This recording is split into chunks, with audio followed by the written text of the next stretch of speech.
ಅದರಲ್ಲೂ CBI 3 charge sheet ಹಾಕಿದೆ. ಅದರಲ್ಲಿ A1 ಆರೋಪಿ, ಆದರೂ ಕೂಡ ತಾನು ನಿರಪರಾಧಿ, ಭ್ರಷ್ಟಾಚಾರ ರಹಿತ ಸರ್ಕಾರ ಅಂತ ಹೇಳ್ತಾರೆ ಡಿ ಕೆ ಶಿವಕುಮಾರ್. ಭ್ರಷ್ಟಾಚಾರದ ಕಳಂಕ ಹೊತ್ತಂತ ನಾಗೇಂದ್ರನಂತವರು ಇಲ್ಲಿ ಮಿನಿಸ್ಟರ್ ಆಗಿದ್ರೆ ಅದು ಸರ್ಕಾರ ಭ್ರಷ್ಟಾಚಾರ ಮುಕ್ತವಾಗುವುದು ಹೇಗೆ? ಸ್ವಾರ್ಥಕ್ಕೆ ಬಳಕೆ ಆಗ್ತಾ ಇದೆ ಅನ್ನುವಂಥದ್ದ ನೆಲೆಯಲ್ಲಿ ನಿಮಗೆ ಕಾನೂನು ಇತ್ಯಾದಿ ಪ್ರಯೋಗಿಸಿ ನಿಮ್ಮನ್ನ ಹಿಡಿದರೆ, ನಿಮ್ಮನ್ನ SIT CBI ತನಿಖೆಗೆ ಒಳಪಡಿಸಿದರೆ ಅದು ಮನುವಾದಿತ್ವ.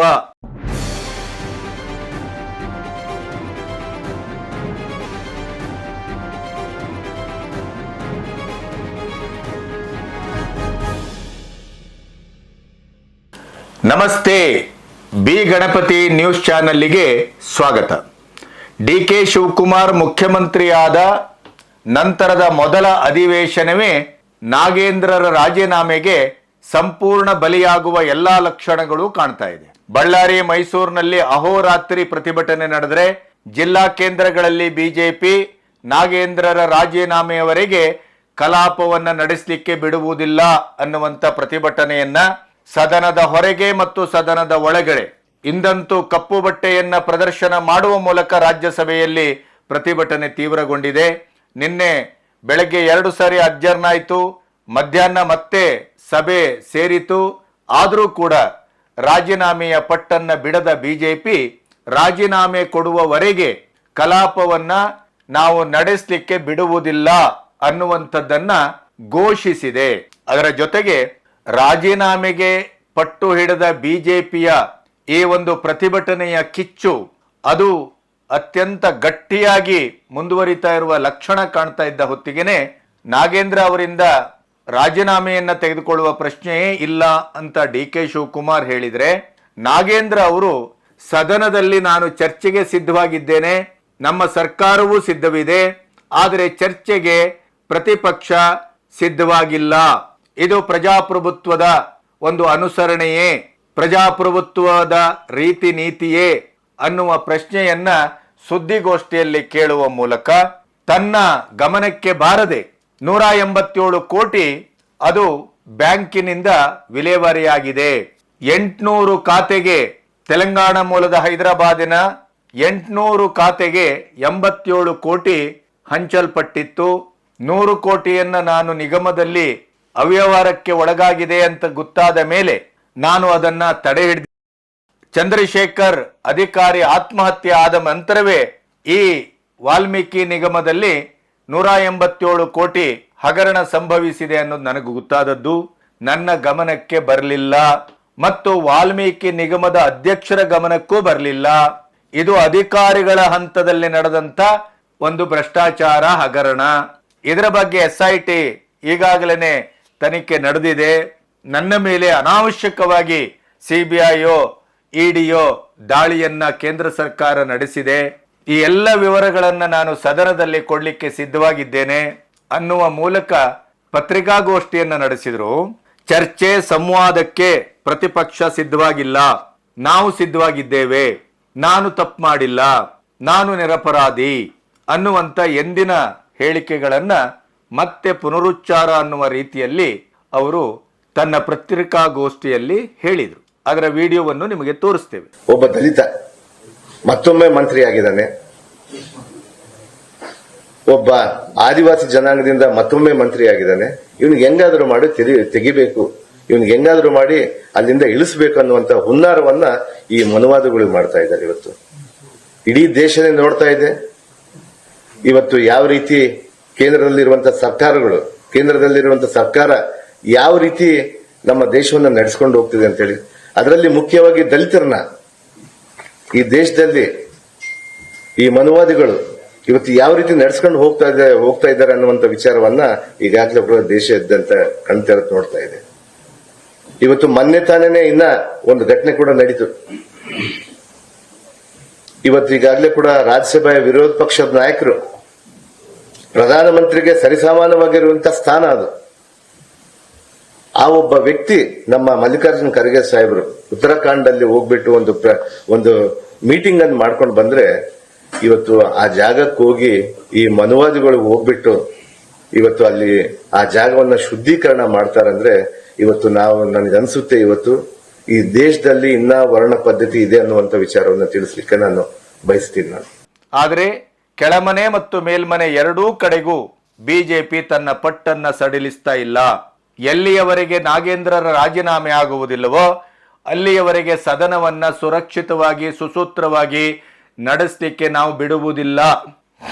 ಪ್ರಾಯಶಃ ಇದು ಧರ್ಮೇಂದ್ರ ಪ್ರಧಾನ್ ಅವರ ರಾಜೀನಾಮೆಗೆ ಕೇಂದ್ರದಲ್ಲಿ ಹೇಗೆ ಕಾಂಗ್ರೆಸ್ ಪಟ್ಟಿಡಿದಿತ್ತೋ ಅದೇ ಪಟ್ಟನ್ನ ನಾಗೇಂದ್ರ ಅವರ ರಾಜೀನಾಮೆಗೂ ರಾಜ್ಯದಲ್ಲಿ ಬಿಜೆಪಿ ಪಟ್ಟಿಡಿದಂತೆ ಕಾಣ್ತಾ ಇದೆ. ಅಲ್ಲೊಂದು ನ್ಯಾಯ ಇಲ್ಲೊಂದು ನ್ಯಾಯ ಯಾಕೆ ಅನ್ನುವಂತ ಒಂದು ಪ್ರಶ್ನೆಯನ್ನು ಬಿಜೆಪಿ ಕೇಳ್ತಾ ಇದೆ. ಅದಕ್ಕಿಂತ ಭಯಾನಕವಾದದ್ದೇನು ಅಂತಂದ್ರೆ 187 ಕೋಟಿ ಹಗರಣ, ವಾಲ್ಮೀಕಿ ನಿಗಮದ್ದು, ಅಹಿಂದ್ ಹೆಸರಿನಲ್ಲಿ ಮತವನ್ನ ಪಡ್ಕೊಂಡು ಬಂದಂತ ಕಾಂಗ್ರೆಸ್ಸಿನಿಂದಲೇ SC/ST ದಲಿತಾಸ್ತ್ರ ಇವನ್ನೆಲ್ಲ ತಮ್ಮ ಉಪಯೋಗಕ್ಕೆ ಬೇಕಾದಾಗ ಅಂಬೇಡ್ಕರ್ ಇಂದ ಸಂವಿಧಾನದಿಂದ ಹಿಡಿದು ಪ್ರತಿಯೊಂದನ್ನು ಬಳಸಿಕೊಂಡು ಬರ್ತಾ ಇರುವಂತ ಕಾಂಗ್ರೆಸ್ ರಾಜ್ಯದಲ್ಲಿ SC/ST ನಿಗಮ, ವಾಲ್ಮೀಕಿ ನಿಗಮ ಇಂಥ ಅಹಿಂದು ಆ ಮಕ್ಕಳಿಗೆ ಅಥವಾ ಅವರ ಶ್ರೇಯೋಭಿವೃದ್ಧಿಗೆ ಮೀಸಲಾಗಿಟ್ಟಂತ ಹಣವನ್ನೇ ತನ್ನ ಭ್ರಷ್ಟಾಚಾರದ ಮೂಲಕ ಗುಳುಂ ಮಾಡಿರೋದು ಒಂದು ವಿಪರ್ಯಾಸ ಅಷ್ಟೇ ಅಲ್ಲ, ದುರಂತ ಕೂಡ.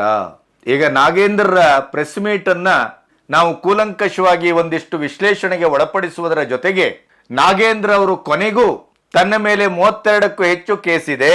ಈಗಾಗಲೇ CBI, ED, SIT ಅದರಲ್ಲೂ CBI 3 ಚಾರ್ಜ್ ಶೀಟ್ ಹಾಕಿದೆ. ಅದರಲ್ಲಿ A1 ಆರೋಪಿ. ಆದರೂ ಕೂಡ ತಾನು ನಿರಪರಾಧಿ ಅನ್ನುವ ಮಾತನ್ನ ಹೇಳ್ತಾರೆ ಅಂತ ಆದ್ರೆ, ಆರೋಪ ಹೊತ್ತಿರುವಂತ ಒಬ್ಬ ಕಳಂಕಿತ ವ್ಯಕ್ತಿ ಮತ್ತೆ ವಿಧಾನಸೌಧಕ್ಕೆ ಜನದೇಗುಲಕ್ಕೆ ಸಚಿವರಾಗಿ ಬರ್ತಾರೆ ಅಂತ ಆದ್ರೆ ಈ ತನಿಖೆಗೆ, ತನಿಖಾ ಸಂಸ್ಥೆಗಳಿಗೆ ಅಥವಾ ಆ ಪ್ರಕ್ರಿಯೆಗೆ ಏನು ಅರ್ಥ ಅನ್ನುವ ಪ್ರಶ್ನೆಯನ್ನ ಸಾರ್ವಜನಿಕರಾಗಿ, ಟ್ಯಾಕ್ಸ್ ಪೇಯರ್ ಆಗಿ ನಾವು ಕೇಳಬೇಕಾಗಿದೆ. ಬಿಜೆಪಿಯ ಇವತ್ತಿನ ಪ್ರತಿಭಟನೆ ಅದು ರಾಜಕೀಯದ ಒಂದು ಷಡ್ಯಂತ್ರ ಇರಬಹುದು, ಆದರೆ ಆ ಪ್ರತಿಭಟನೆಯ ಆಳದಲ್ಲಿ ಒಂದು ಸತ್ಯ ಅಡಗಿದೆಯಲ್ಲ. ಕಳಂಕಿತರು ಹಾಗಾದ್ರೆ ಕೇಂದ್ರ ಸರ್ಕಾರದಲ್ಲಿ ಇಲ್ವೇ ಅನ್ನುವ ಪ್ರಶ್ನೆಯೂ ಈಗ ಬರುತ್ತೆ. ಕಳಂಕ ಹೊತ್ತಾಗ ಮತ್ತೆ ಅಧಿಕಾರದಲ್ಲಿ ಮುಂದುವರಿಯುವ ಆ ಸಮಾಜಕ್ಕೆ, ಅದರಲ್ಲೂ ಮುಖ್ಯವಾಗಿ ನಮ್ಮ ಸಮಾಜಕ್ಕೆ, ವಾಲ್ಮೀಕಿ ಸಮಾಜಕ್ಕೆ, ಅಹಿಂದೆಗೆ, ದಲಿತ ಸಮಾಜಕ್ಕೆ ಏನೋ ಒಂದು ಒಳ್ಳೆಯ ಕೆಲಸವನ್ನ ಮಾಡಬೇಕು ಅನ್ನುವಂಥ ಸದುದ್ದೇಶವನ್ನ ಇಟ್ಕೊಂಡು ನಾನು ಬಂದಿದ್ದೇನೆ. ಆದರೆ ನನಗೆ ಅಡ್ಡಗಾಲು ಹಾಕ್ತಾ ಇದ್ದಾರೆ ಬಿಜೆಪಿ. ಯಾಕೆ ಅಂತಂದ್ರೆ ಅನ್ನುವ ಮಾತನ್ನು ಹೇಳಿ ಅವರೊಂದು ಅಸ್ತ್ರವನ್ನ ಬಳಸಿದ್ರು. ಇದು ಬಹಳ ಆಕ್ಷೇಪಾರ್ಹವಾದದ್ದು. ಬಹಳ ಈ ಪ್ರಜಾಪ್ರಭುತ್ವದ ದೇಶದಲ್ಲಿ ಸಂವಿಧಾನಾತ್ಮಕವಾದ ಹಕ್ಕುಗಳನ್ನ ತಮ್ಮ ಬಚಾವಿಗೆ, ತಮ್ಮ ಭ್ರಷ್ಟಾಚಾರದ ಒಂದು ಭೂತ ಪ್ರೇತ ಹೆಗಲು ಏರಿದಾಗ ಅದನ್ನ ಇಳಿಸ್ಕೊಳ್ಳಿಕ್ಕೆ ನೀವು ಬಳಸುವ ಈ ಕೆಲವು ಪ್ರಜಾಸತ್ತಾತ್ಮಕವಾದ ಅಸ್ತ್ರಗಳಿದೆಯಲ್ಲ, ಅದು ಬಹಳ ನೋವು ತರುವಂಥದ್ದು. ಹಾಗಾದ್ರೆ ನಾಗೇಂದ್ರ ಅವರು ಪ್ರೆಸ್ ಮೀಟ್ ಅಲ್ಲಿ ಏನನ್ನ ಹೇಳಿದ್ರು? ಬಿಜೆಪಿ ಯಾವ ರೀತಿಯಲ್ಲಿ ಪಟ್ಟು ಹಿಡಿದಿದೆ? ಕೇಂದ್ರದಲ್ಲಿ ಸರ್ಕಾರದ ಒಂದು ಆಡಳಿತವನ್ನ, ಅಧಿವೇಶನದಲ್ಲಿ ಮಾಡಬೇಕಾದ ಚರ್ಚೆಯನ್ನ ನಿರಂತರವಾಗಿ ಬರ್ಖಾಸ್ತುಗೊಳಿಸಿ ಮಳೆಗಾಲದ ಅಧಿವೇಶನದಲ್ಲಿ 200ಕ್ಕೂ ಹೆಚ್ಚು ಕೋಟಿ ಹಣವನ್ನ, ಜನರ ತೆರಿಗೆ ಹಣವನ್ನ ವ್ಯಯ ಮಾಡದಂತ ಕಾಂಗ್ರೆಸ್ಸಿಗೆ ಒಂದು ಧರ್ಮ. ರಾಜ್ಯಕ್ಕೆ ಕಾಂಗ್ರೆಸ್ ಸರ್ಕಾರ ಇದ್ದಲ್ಲಿ ಪ್ರತಿಪಕ್ಷಗಳು ಪಟ್ಟು ಹಿಡಿದು ಸದನದಲ್ಲಿ ಒಂದು ವ್ಯವಸ್ಥಿತವಾಗಿ ಸದನ ನಡೀಲಿಕ್ಕೆ ಬಿಡಲಿಲ್ಲ ಅಂತಾದಾಗ ಅಲ್ಲಿ ಕಾಂಗ್ರೆಸ್ ಬಳಸುವ ಅಸ್ತ್ರ ಅಥವಾ ನ್ಯಾಯ ಇನ್ನೊಂದು ಅಂತ ಆದ್ರೆ, ಒಕ್ಕೂಟ ದೇಶದಲ್ಲಿ ಎಲ್ಲಾ ಕಡೆಯೂ ಇದೇ ರೀತಿ ತಮಗೆ ಬೇಕಾದಾಗ ಒಂದು ನ್ಯಾಯ, ತಮಗೆ ತಮ್ಮ ಸರ್ಕಾರ ಇದ್ದಲ್ಲಿ ಪ್ರತಿಪಕ್ಷ ವರ್ತಿಸ್ತಾ ಇದ್ದಾಗ ಅಲ್ಲಿ ಇನ್ನೊಂದು ನ್ಯಾಯ ಅಂತ ಆದ್ರೆ ಇದು ಹೇಗೆ ಅನ್ನೋದು ಕೂಡ ಈಗ ಬಹಳ ಮುಖ್ಯ ಆಗಿದೆ. ಈ ಎಲ್ಲ ವಿವರಗಳನ್ನ ನಿಮ್ಮೊಟ್ಟಿಗೆ ಚರ್ಚೆ ಮಾಡಬೇಕು.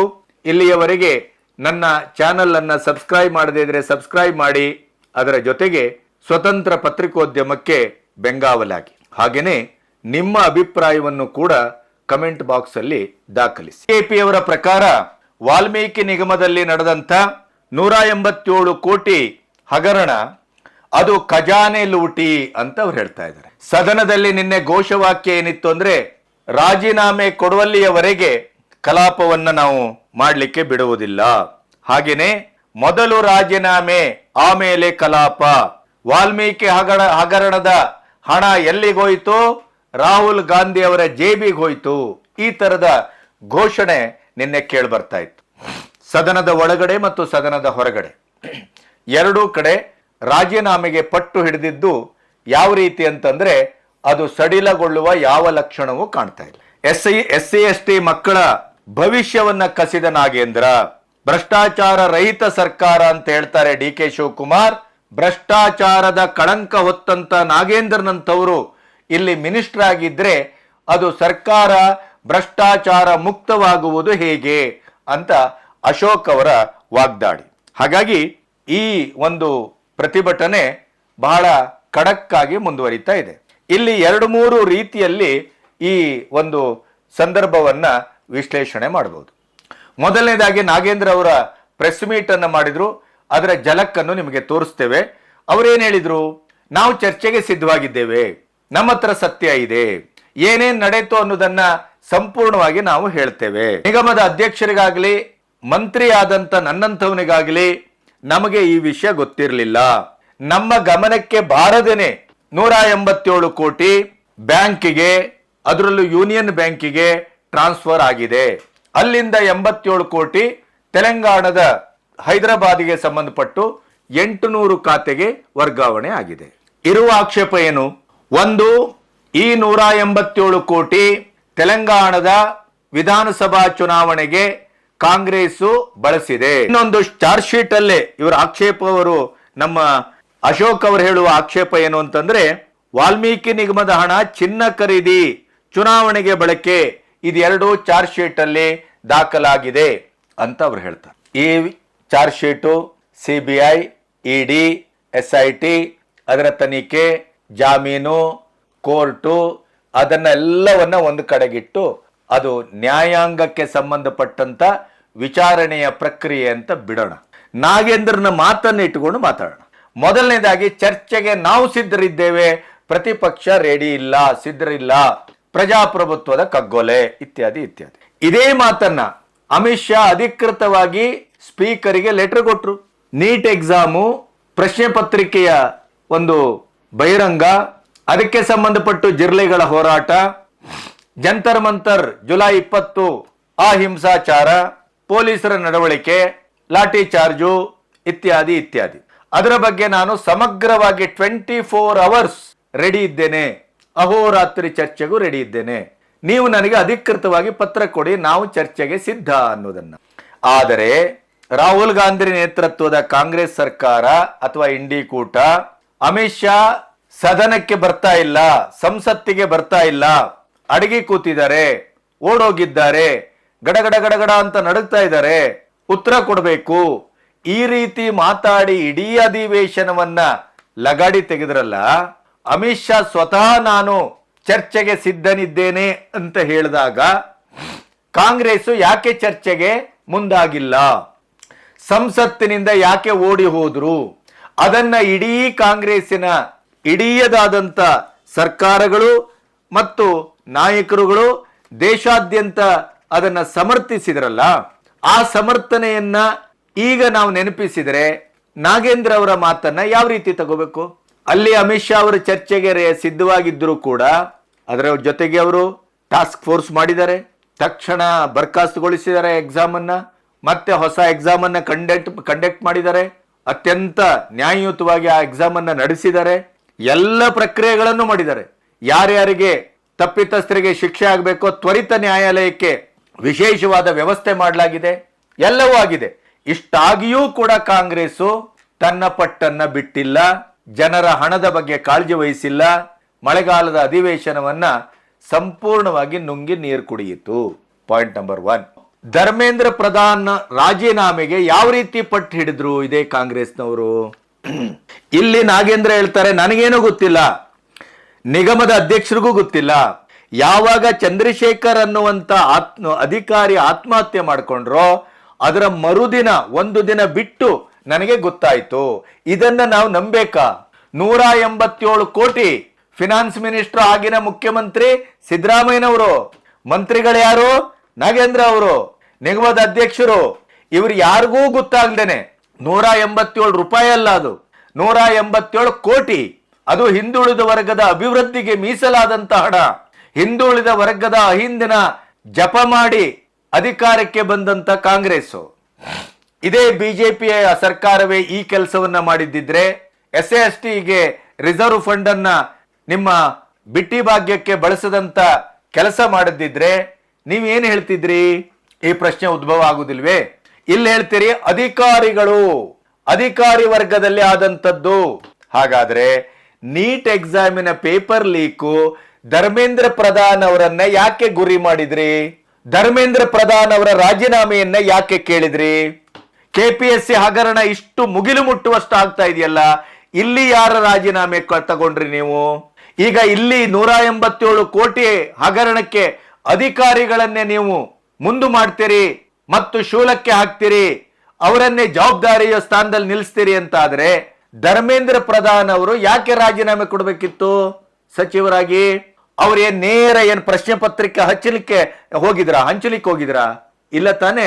ಅದರ ಕೆಳಗಡೆ ಅಧಿಕಾರದ ವರ್ಗ ಇದೆಯಲ್ಲ, ಅದನ್ನ ನಿರ್ವಹಿಸುವಂತ ಒಂದು ವ್ಯವಸ್ಥೆ ಇದೆಯಲ್ಲ, ಆ ವ್ಯವಸ್ಥೆಯ ಅಡಿಯಲ್ಲಿ ಎಲ್ಲೆಲ್ಲಿ ತಪ್ಪಾಗಿದೆಯೋ ಅವರಿಗೆ ಶಿಕ್ಷೆ ಆಗಬೇಕು, ಅವರಿಗೆ ಮರ್ದನ ಆಗಬೇಕು, ಅವರ ರಾಜೀನಾಮೆ ತಗೋಬೇಕು, ಇತ್ಯಾದಿ ಇತ್ಯಾದಿ ತಾನೆ. ಅದನ್ನೇ ಸರ್ಕಾರ ಹೇಳಿತ್ತು ತಾನೆ. ಆದ್ರೆ ನೀವು ಒಪ್ಲಿಲ್ಲ, ಕಾಂಗ್ರೆಸ್ನವರು, CJP ಹೋರಾಟಗಾರರು ಒಪ್ಲಿಲ್ಲ, ಅರ್ಬನ್ ನಕ್ಸಲ್ಸ್ಗಳು ಒಪ್ಲಿಲ್ಲ. ಏನ್ ಮಾಡಿದ್ರಿ? ಹಿಂಸಾತ್ಮಕವಾದ ದಾರಿಯಲ್ಲಿ ಬಂದ್ರಿ. ದೇಶದ ಹೊರಗಿನ ಮತ್ತು ದೇಶದ ಒಳಗಿನ ದೇಶ ವಿರೋಧಿ ಶಕ್ತಿಗಳು ಸೇರ್ಕೊಂಡು ಮಾಡಬಾರದ ಕೆಲಸಕ್ಕೆ ಮುಂದಾದ ಹಿನ್ನೆಲೆಯಲ್ಲಿ ದೇಶಾದ್ಯಂತ ಒಂದು ಬೆಂಕಿ ಹಚ್ಚುವಂತ ಕೆಲಸ ನಡೀತಾ ಇದೆ ಅನ್ನುವಂತ ಇಂಟೆಲಿಜೆನ್ಸ್ ಡಿಪಾರ್ಟ್ಮೆಂಟಿನ ಗುಪ್ತ ವರದಿಯ ಆಧಾರದಲ್ಲಿ ಧರ್ಮೇಂದ್ರ ಪ್ರಧಾನ್ ದೇಶಕ್ಕೆ ನನ್ನಿಂದ ಆಪತ್ತ ಆಗಬಾರ್ದು, ಜನಕ್ಕೆ ನನ್ನಿಂದ ಆಪತ್ತ ಆಗಬಾರ್ದು, ಆದ್ರಿಂದ ಸರ್ಕಾರದ ಸುವ್ಯವಸ್ಥಿತವಾದಂತ ನಡೆಗೆ ನನ್ನಿಂದ ತೊಂದರೆ ಆಗಬಾರ್ದು ಅಂತ ಅವರು ರಾಜೀನಾಮೆಯನ್ನ ಕೊಟ್ಟರು. ಇಲ್ಲಿ ಇಷ್ಟು ದೊಡ್ಡ 187 ಕೋಟಿ ಹಗರಣಕ್ಕೆ ಅಧಿಕಾರಿಗಳನ್ನ ಮುಂದೆ ಮಾಡುವಂತವರು ನೀಟ್ ಎಕ್ಸಾಮಿನ ಪ್ರಶ್ನೆ ಪತ್ರಿಕೆ ಲೀಕ್ ಆದದಕ್ಕೆ ನೇರವಾಗಿ ಧರ್ಮೇಂದ್ರ ಪ್ರಧಾನ್ ಹೇಗೆ ನೀವು ಈಡು ಮಾಡಿದ್ರಿ, ರಾಜೀನಾಮೆ ಕೇಳಿದ್ರಿ? ಇಲ್ಲಿ ಬಿಜೆಪಿ ಅವ್ರು ಕೇಳ್ತಾ ಇರೋ ತಪ್ಪ?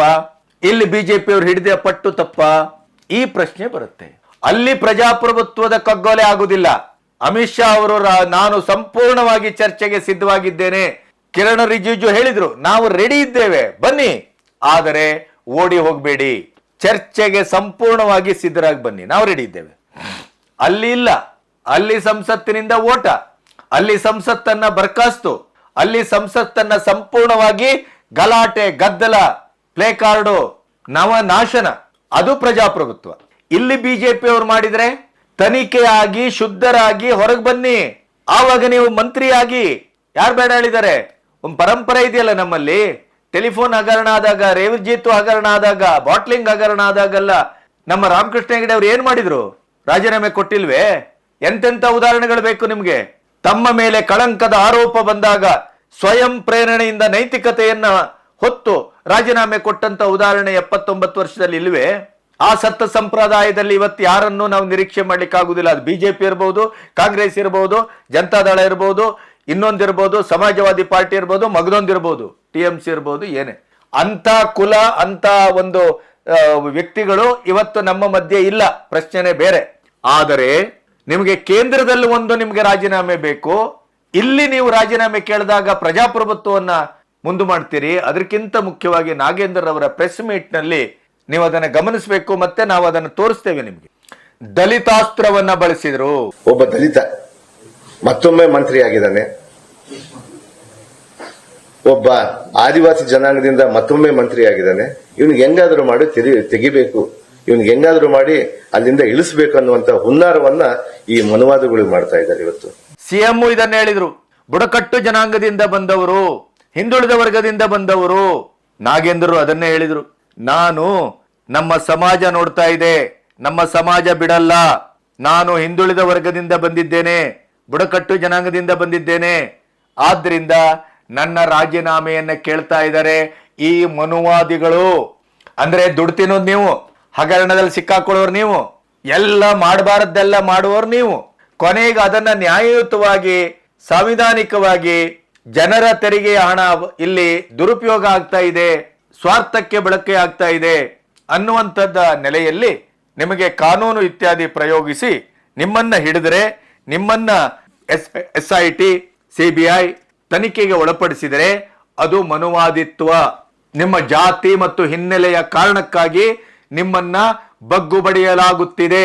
ಈ ಅಸ್ತ್ರವನ್ನ ಬಳಸ್ತೀರಿ. ಅದೇ ನೀವು ಇನ್ನೊಂದು ರೀತಿಯಲ್ಲಿದ್ದಾಗ, ಅದೇ ದಲಿತರ ಹಣವನ್ನ, ಅದೇ SC ST ನಿಗಮದ ಹಣವನ್ನ, ಅದೇ ವಾಲ್ಮೀಕಿ ನಿಗಮದ ಹಣವನ್ನ ನುಂಗಿ ನೀರು ಕುಡಿಯುವಾಗ ದಲಿತರ ಅಭಿವೃದ್ಧಿಗಿಟ್ಟದ್ದು, ದಲಿತರ ಮಕ್ಕಳ ಶ್ರೇಯೋಭಿವೃದ್ಧಿಗಿಟ್ಟದ್ದು, ಅವರ ಭವಿಷ್ಯಕ್ಕಿಟ್ಟದ್ದು ಹಣ ಅದು ದೇವರ ಉಂಡಿಯ ಹಣದಾಗೆ ಪಾವಿತ್ರ್ಯ ಅಂತ ಭಾವಿಸಬೇಕು. ಅದನ್ನ ಪೈಸೆಯನ್ನ ನಾವು ಅವರ ಅಭಿವೃದ್ಧಿಗೆ ಖರ್ಚು ಮಾಡಬೇಕು. ಆ ನಿಯತ್ತಿಲ್ಲ, ಆ ನಿಯಮ ಇಲ್ಲ, ಆ ಶುದ್ಧತೆ ಇಲ್ಲ. ಆಗ ನಿಮಗೆ ಸಮಾಜದ ಕಾಳಜಿ ಇಲ್ಲ, ಆಗ ತಮ್ಮವರ ಅಭಿವೃದ್ಧಿಯ ಕಾಳಜಿ ಇಲ್ಲ. ನಿಮ್ಮ ಬುಡಕ್ಕೆ ನೀರು ಬಂದಾಗ, ನಿಮ್ಮ ಅಧಿಕಾರಕ್ಕೆ ತೊಂದರೆ ಬಂದಾಗ, ನಿಮ್ಮ ಐಷಾರಾಮಿತನಕ್ಕೆ ತೊಂದರೆ ಬಂದಾಗ ಏನ್ ಬಳಸ್ತೀರಿ? ನಿಮ್ಮ ಹುಟ್ಟು, ನಿಮ್ಮ ಸಮಾಜ, ನಿಮ್ಮ ಜಾತಿ, ಅದನ್ನ ಬಳಸ್ತೀರಿ. ಇದು ಪ್ರಜಾಪ್ರಭುತ್ವನ? ಇದು ಸಂವಿಧಾನನ? ಈ ಆಶಯದಲ್ಲಿ ಡಾಕ್ಟರ್ ಭೀಮರಾವ್ ರಾಮ್ಜಿ ಅಂಬೇಡ್ಕರ್ ಸಂವಿಧಾನ ರಚನೆ ಮಾಡಿದ್ರ? ಅವರು ಯಾವತ್ತಾದ್ರೂ ಅವರ ಜೀವನದಲ್ಲಿ ತನ್ನ ಹುಟ್ಟು ಮತ್ತು ತನ್ನ ಸಮಾಜವನ್ನ ತನ್ನ ರಾಜಕೀಯ ಭವಿಷ್ಯಕ್ಕೆಲ್ಲಾದ್ರೂ ಬಳಸಿದ್ರೇನು? ಬಳಸಿಲ್ಲ.